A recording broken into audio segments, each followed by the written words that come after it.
Hi everyone, we are Group 3 and this is our project on neurodiversity and meditation.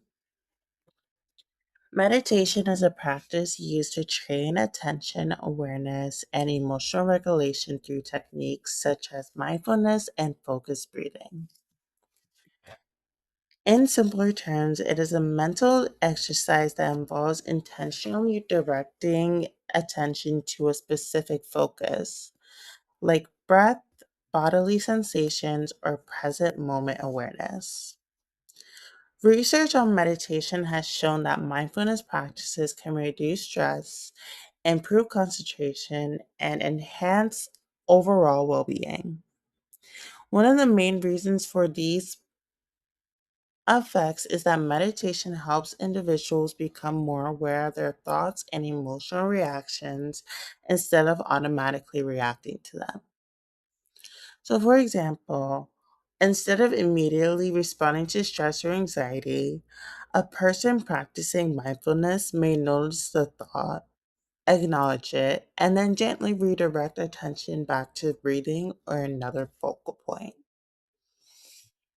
From a neuroscience perspective, these effects are often linked to changes in attention systems and emotion regulation networks in the brain. Meditation is thought to strengthen top down control, meaning that higher brain regions involved in attention can better regulate emotional responses. However, it is important to recognize that these benefits are mostly based on research conducted in general populations. This raises an important question about whether these effects apply equally to all individuals. When we consider neurodivergent individuals, such as those with ADHD or autism spectrum disorder, attention regulation and sensory processing may work differently. ADHD, for example, is associated with difficulties in sustaining attention, increased distractibility, and challenges with emotional regulation. Autism may involve differences in sensory sensitivity, routine-based thinking, and information processing. Because of these differences, researchers are increasingly interested in whether traditional meditation practices are equally effective for everyone, or whether they may need to be adapted. For example, sitting still for long periods of time or focusing on internal sensations may be helpful for some individuals, but overwhelming or difficult for others. This is this is why understanding meditation in the context of neurodiversity is important. It allows us to explore not only whether meditation works, but also how it can be made more accessible and effective for different types of brains and cognitive styles.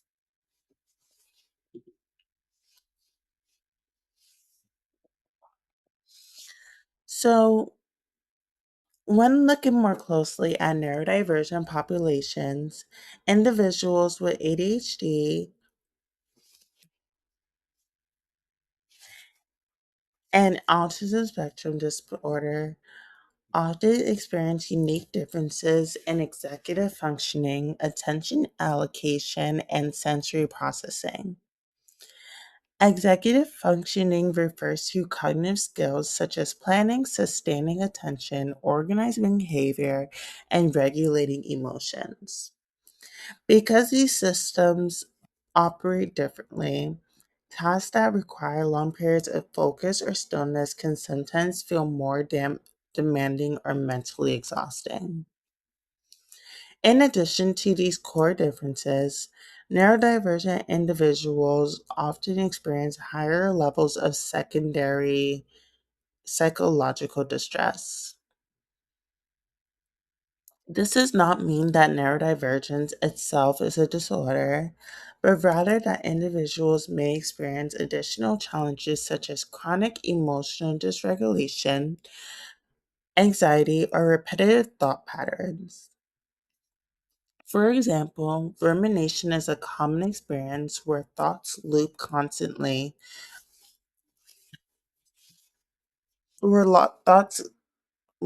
continuously and are often difficult to stop. This can increase stress levels and make relaxation more difficult.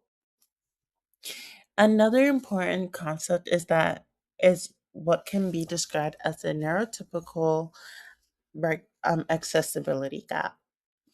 In standard meditation practices, many traditional mindfulness programs often as- often assume that participants can sit still for long periods, long periods, process abstract instructions, and engage comfortably in quiet group environments. However, these assumptions may not align with the lived experiences of neurodivergent individuals. For example, long periods of stillness may lead to restlessness or discomfort for individuals with ADHD. Similarly, individuals with autism may experience sensory overload depending on environmental conditions such as sound, lighting, or group settings. Abstract instructions like observe your thoughts as clouds passing in the sky may be less effective for individuals who prefer more literal and concrete information processing. So, because of this, research has begun to explore adaptive mindfulness interventions. These adaptations may include shorter meditation sessions, more structured step by step guidance, and more concrete language. Instead of abstract metaphors, instructions may focus directly on breathing patterns or physical sensations in a clear and direct way. Studies suggest that when these adaptations are used, individuals across different neurotypes often show improved engagement,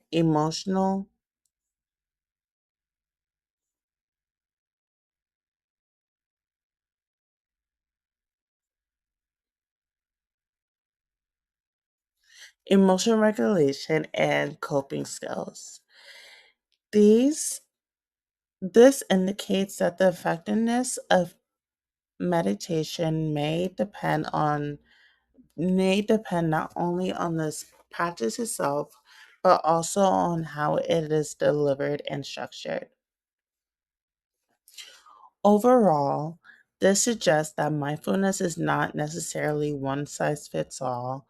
Instead, its accessibility and effectiveness may depend on how well it matches an individual's cognitive style and sensory needs.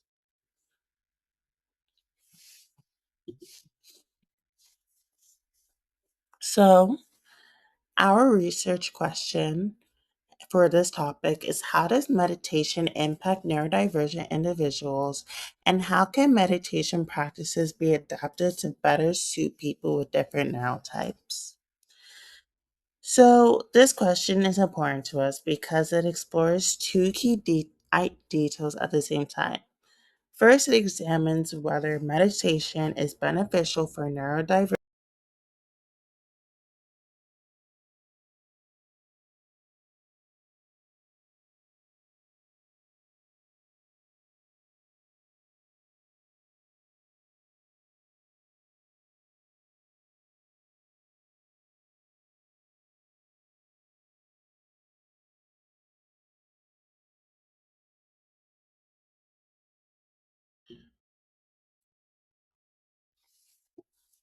In the same way it is for neurotypical individuals. Second, it considers whether the structure and delivery of meditation practices need to be modified in order to improve accessibility and effectiveness.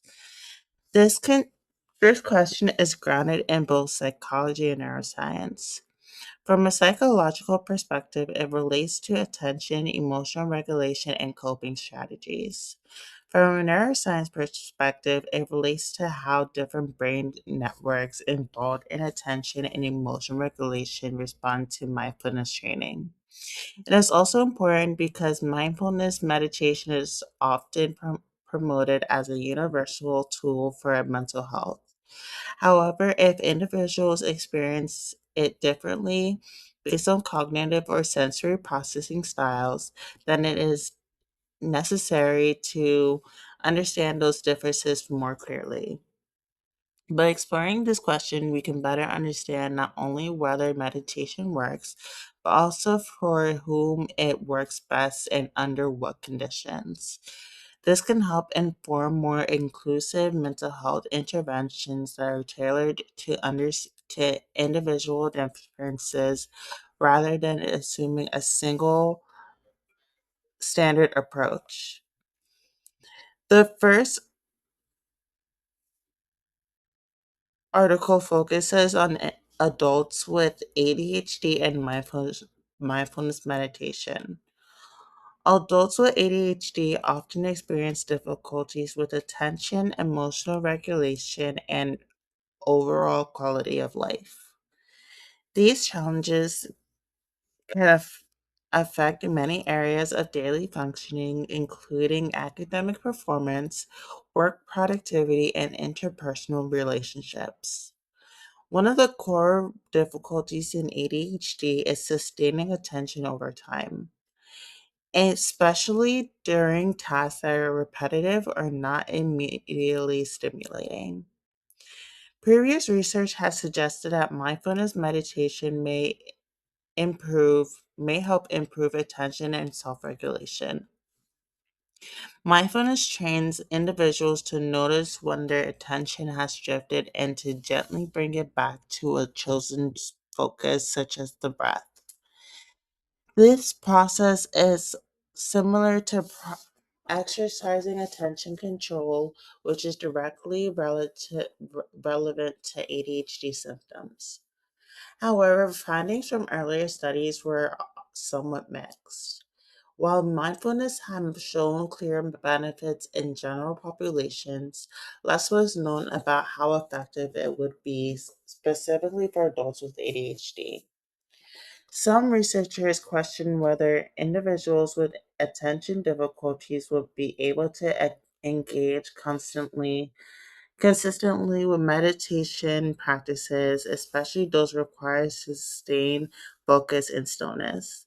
Because of this gap in the research, the study aimed to investigate whether an 8-week mindfulness program would produce measurable improvements in adults with ADHD.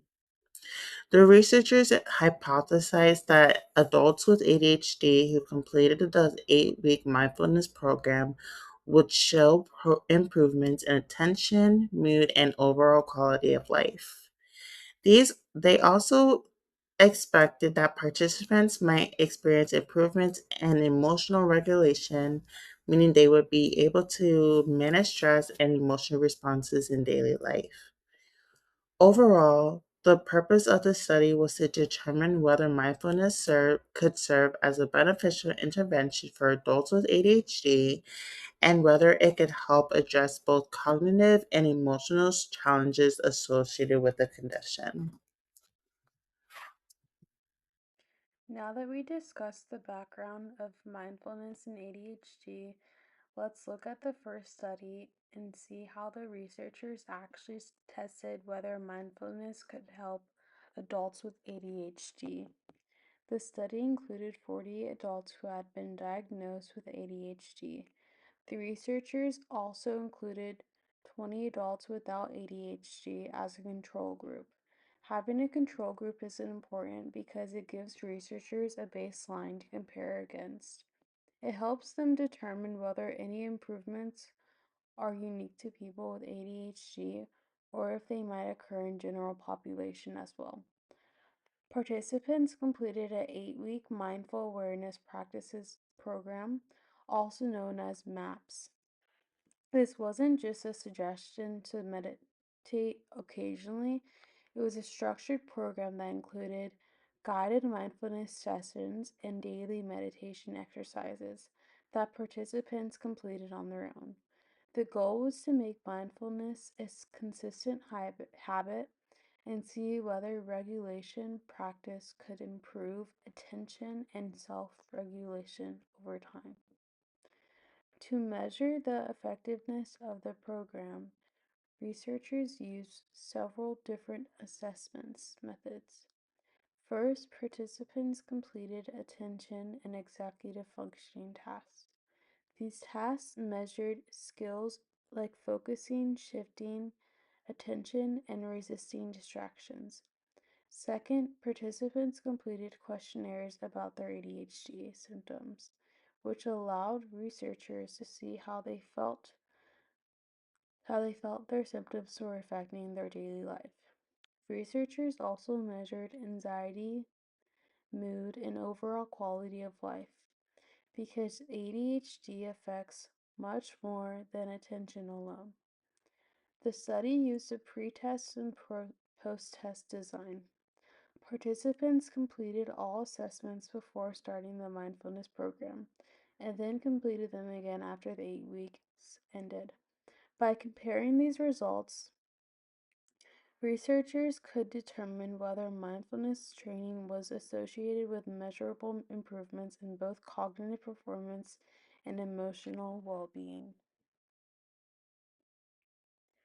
Now let's move on to the results of the study and discuss what the researchers actually found after the participants completed the 8 week mindfulness program. Overall, the findings were very positive and suggested that mindfulness training may be an effective way to help adults manage many of the challenges associated with ADHD. The improvements were seen across several areas, including ADHD symptoms, executive functioning, emotional regulation, and overall quality of life. The first major finding was a significant reduction in the core ADHD symptoms. After completing the mindfulness program, participants reported lower levels of both inattention and hyperactivity. This is important because these are the two of the defining symptoms of ADHD. Adults with ADHD often struggle with staying focused during conversations and remembering important information, completing these tasks and avoiding distractions. Many also experience a consistent feeling of mental restlessness, where their thoughts jumped rapidly from one to another. These reductions in these symptoms suggested that mindfulness may may help individuals become more aware of where their attention is directed instead of automatically following every distracting thought. Participants may have learned how to recognize distractions and redirect their focus back to the task at hand. While mindfulness did not completely eliminate ADHD symptoms, these improvements were significant enough to show that it can be a valuable management tool. Another major result involved executive functioning. Executive functioning are the mental processes that help us plan, organize, make decisions, control impulses, and manage our attention. These skills are often impaired in individuals with ADHD and can affect schoolwork, relationships, and everyday responsibilities.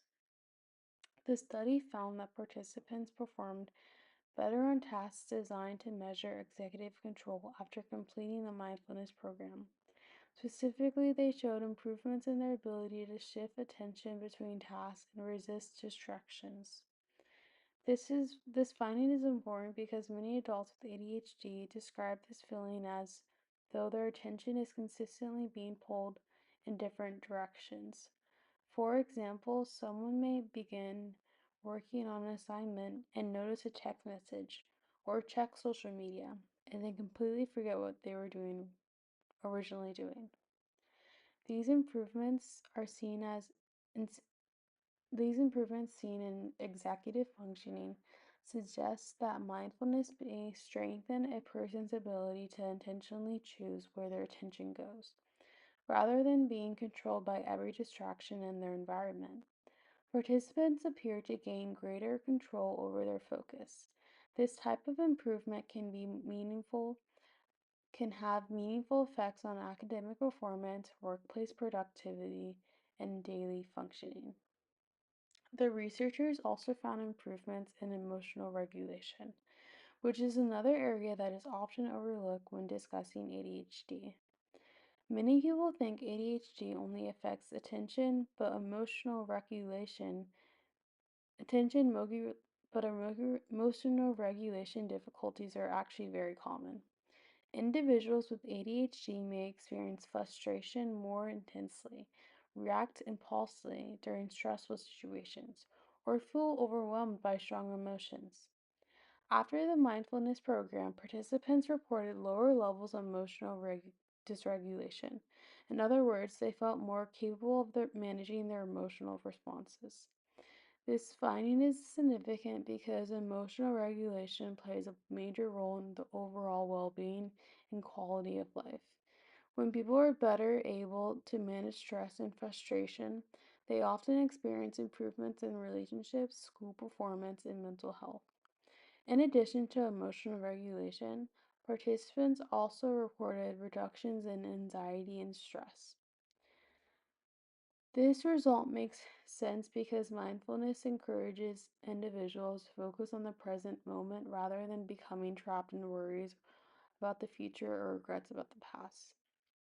By practicing mindfulness regularly, participants may have developed healthier ways of responding to stressful situations. For adults with ADHD, anxiety can often develop alongside attention difficulties. Constantly forgetting things, missing deadlines, or struggling to stay organized can create ongoing stress.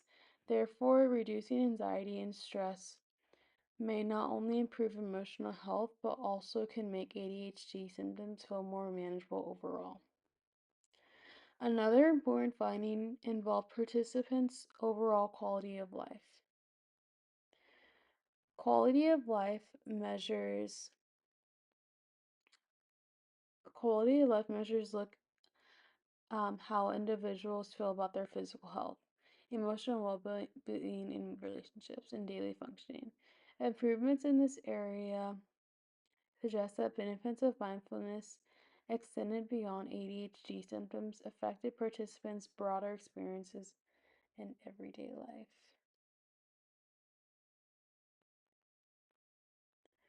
This particularly is important because not only reduce symptoms of a questionnaire, ideally it should help people function better and feel better in their daily lives. The improvements in quality of life suggest that participants experienced benefits that went beyond the laboratory and had real world significance. Finally, the researchers reported very high levels of participation in program completion. This may not seem like a major result at first, but it is very important. Many behavioral interventions struggle with participant dropout because they require significant time and effort. If people find a program too difficult, too boring, or too inconvenient, they often stop participating before it is completed. However, this study, most participants successfully completed the 8-week mindfulness program. This suggests that mindfulness training is both practical and accessible for adults with ADHD. A strong completion rates indicate that participants were able to incorporate these practices into their daily routines and found the program worthwhile enough to continue. When we look at all these findings together, a clear pattern emerges. Participants experience improvements in attention, executive functioning, emotional regulation, anxiety, stress, and overall quality of life. These results suggest that mindfulness may provide benefits across multiple areas that are commonly affected by ADHD. rather than targeting only one symptom. Mindfulness appears to support both cognitive and emotional functioning, making it a promising tool for individuals seeking additional ways to manage ADHD. Now that we've looked at the results, let's discuss what these findings actually mean and why mindfulness may have been effective for adults with ADHD. The researchers suggested that mindfulness works by strengthening attention in a way that's similar by exercise to exercising a muscle. During meditation, people naturally become distracted. The goal isn't to stay perfectly focused the entire time. Instead, the important part is noticing when your mind has wandered or intentionally bringing your attention back to the present moment, often by focusing on your breathing. Over time, repeatedly practicing the skill may strengthen the brain networks involved in attention, self control, and executive functioning. In other words, mindfulness gives people regular opportunities to practice directing and redirecting their attention. This could help explain why participants showed improvements in focus and reduced ADHD symptoms after completing the program. Because of these findings, the researchers suggest that mindfulness could be a valuable treatment option for ADHD. It may be especially helpful for people who experience side effects from medication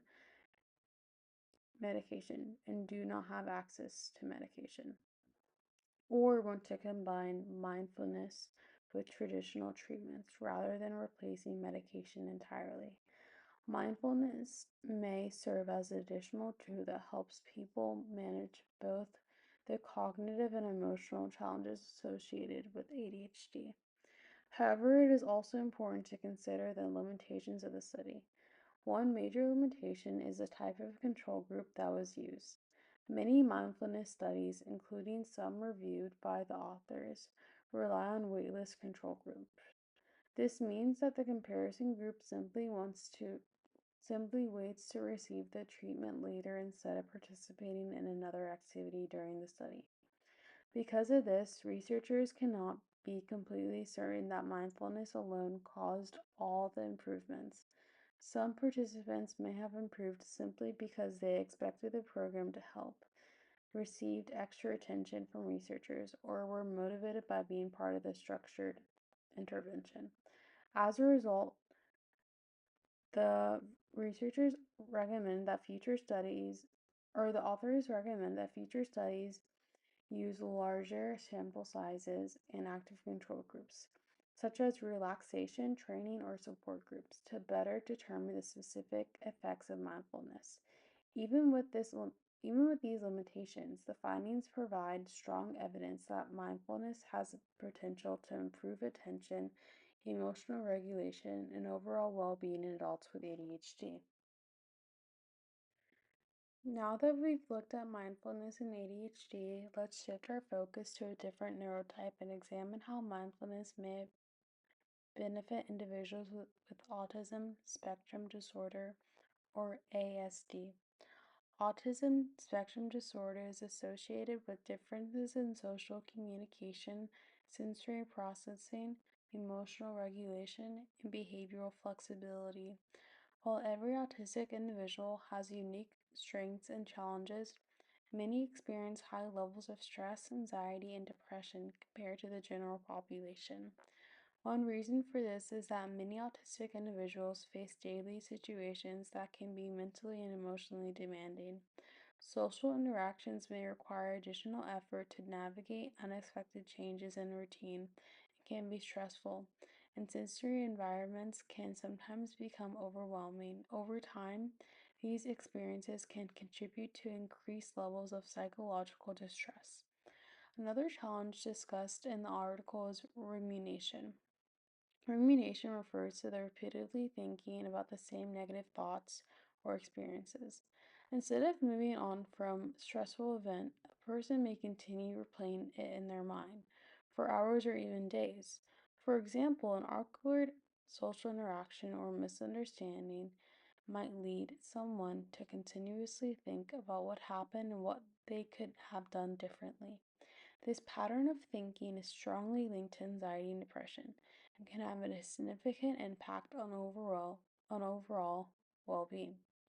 The researchers also recognize that these challenges don't only affect autistic individuals themselves.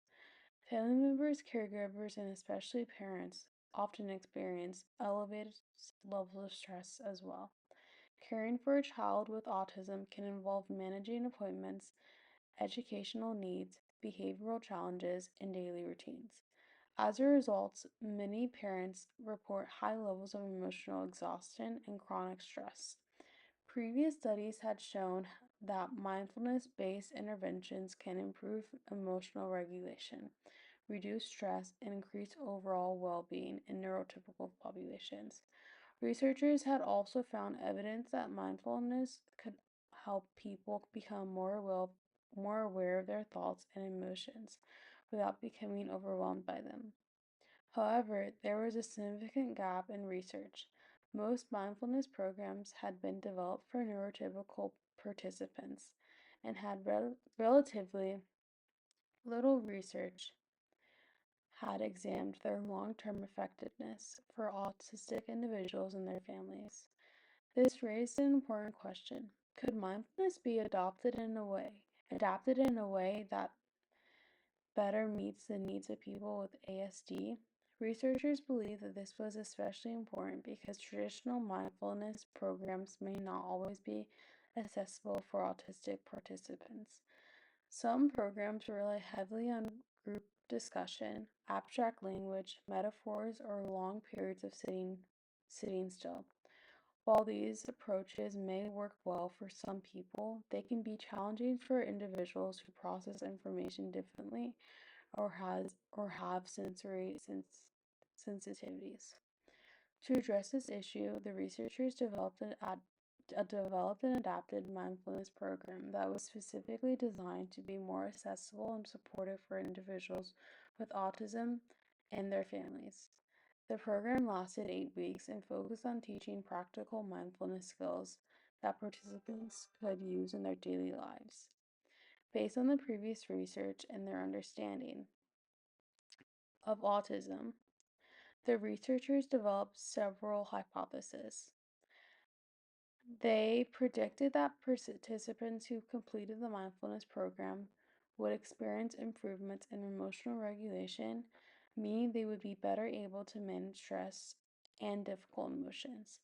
They also experienced improvements in social functioning and communication, along with reductions in anxiety and depression and rumination.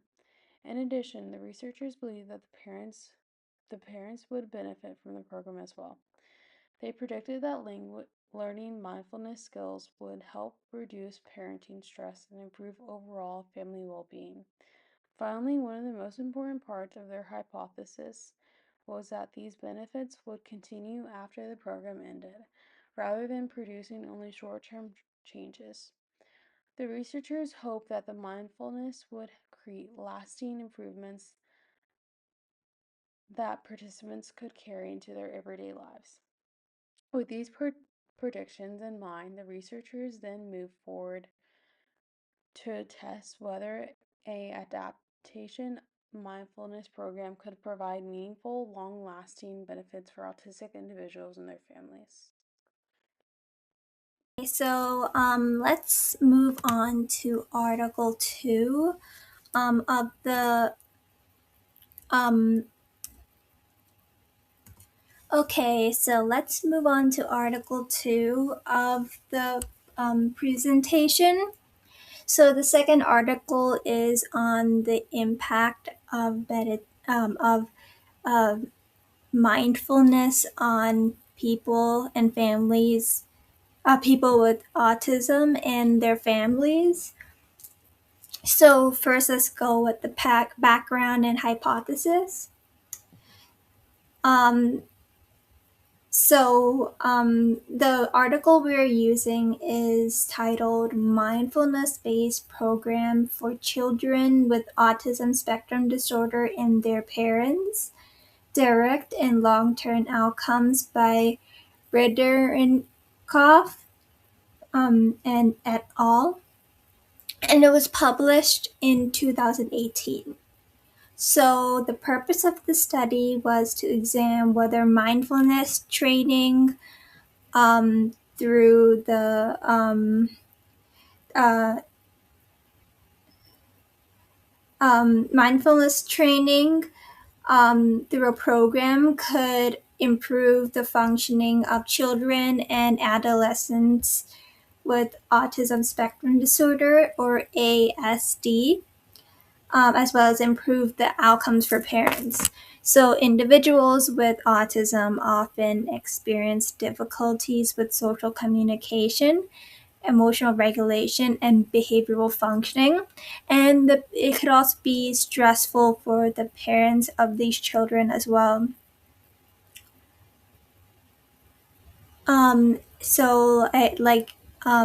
Dealing with everything could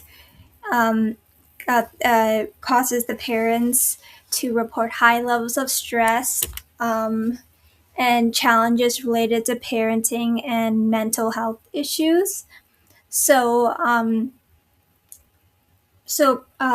in previous research has suggested that mindfulness-based interventions may improve the emotional well-being, self-regulation, and social functioning of people with autism. However, there is limited evidence regarding whether these benefits will last over time, especially within families affected by autism, and not just the child. So the purpose of this study was to see if it could work both right. It could work for both the families and the children, as well as work over a longer period of time. The effects could stay over a long period of time. So, for the hypothesis, the researchers hypothesized that children with autism and their parents who completed an 8-week mindfulness program would show improvements in social communication, um, uh, uh, emotional and behavioral functioning, parenting, and for the parents, parenting skills, overall well-being for both of them, and for both of them benefits lasting up through the follow-up assessments, which took place from right immediately after and spanning from months to years later, a year later. So now let's move on to the methods. So the participants were about 45 children and young adults with autism aged about 8 to 19 and their parents. So families participated in a program called My Mind. And this is an 8-week mindfulness-based intervention. Um, and the children and the parents both, even though they were in separate sessions, they were doing this in parallel. So researchers used a repeated measures design. So a repeated measures design means like the data was collected before the intervention, immediately after the intervention, 2 months later, and again after 1 year. So it spanned, so they took the same test multiple times to determine whether or not the impacts it impacted the population, and if it or and if it help and if it like helped and if it lasted. So researchers compared scores across the different time points to determine whether the improvements occurred and were maintained during that time. Now let's move on to results. So the results were quite interesting. The So it shows out actually several positive incomes, such as for the children, they showed improvements in social communication and reductions in emotional and behavioral problems after participating in the My Mind mindfulness program.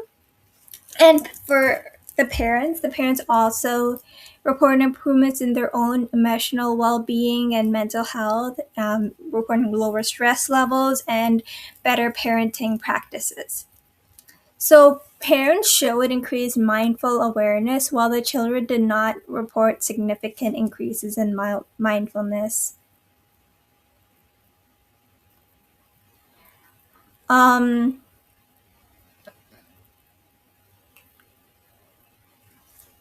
so let's move on to the discussion portion. So there is a lot of things that this suggests. They suggest that mindfulness-based interventions can help improve social, emotional, and behavioral functioning in children and adolescents with autism, while also benefiting their parents. And this also goes the other way around. The improvements in the parents' well-being and parenting skills may contribute to better outcomes for the children. So it goes pretty hand in hand. So the long-term follow-up results may indicate like benefits can continue for up to a year after the program ends. So everything is long-lasting, as the evidence shows. Um, and and So this suggests that the mindfulness training does have lasting effects and doesn't just have short-term effects. And the researchers concluded that the Mind is a promising intervention for families affected by autism spectrum disorder, but they did note that in future studies have to be done with larger samples and control groups, which are in the inclusion of control groups to confirm the findings. Um, Yeah, all in all, meditation can have a significant positive impact on neurodivergent individuals with ADHD and autism, as as we discussed in in the presentation. So um, so along with these findings, from ADHD researchers, these results suggest mindfulness may be a useful non-pharmacological approach for reducing stress and improving overall functioning in these neurodivergent individuals. So it could be a great, I don't want to say alternative, but it could help in treatment for these disorders, in like some kind of a therapy. Um, However, both the studies do need more research with larger sample sizes and stronger experimental designs to confirm these benefits and better understand the long-term effects on mindfulness on neurodivergent individuals. The sample sizes for both of the studies were quite small, and we don't really know if there was any bias towards it. Like um, people who were involved in the study were probably um, more likely to think there is some benefit to mindfulness exercises, and as well as there was no control group in the second one. And and it is also important to note that we don't know any external factors that could have impacted the results. Like children with autism, 1 year is a pretty large amount of time. Even for a child, a couple months is a pretty large amount of time in maturity wise. So there could be other things going on. The child could have just matured. There could be other treatment going on, and other therapies. So we don't know those factors. But overall, there is, like, with more research, potentially there could with more research, it is possible that this could help many neurodivergent individuals. Here are the sources. Thank you for listening.